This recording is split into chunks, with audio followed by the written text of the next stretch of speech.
I wanted to show you these awesome rice hats that I got on Amazon. They come in a set of 6, and I'll show you up close what they look like. They're made out of bamboo. I'd like to thank the brand for sending me these for free. I think they're really great, and I'm so glad they did. High quality construction, and they came with 6 of these, and you put them inside the hat to help keep it off the very top of your head. And they also come with drawstrings for around your neck so they won't blow away. And some zip ties connect this to the top of the hat. So I'm going to show you how to put in the tie. I'm not going to put it in the plastic thing. So you just tuck this into one of the slats and like that, and you have an instant tie.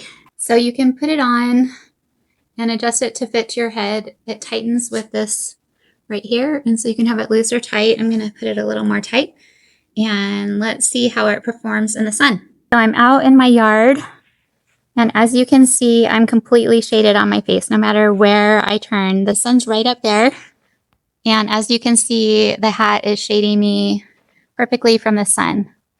So this is great for people who work outside all day or who do gardening, yard work, and for any occasion that you need to be outside and want some protection from the sun. Here we are at my garden, and this is going to be fantastic to provide shade. It's 1 o'clock in the afternoon, so it's super sunny and hot, and my head is not hot at all.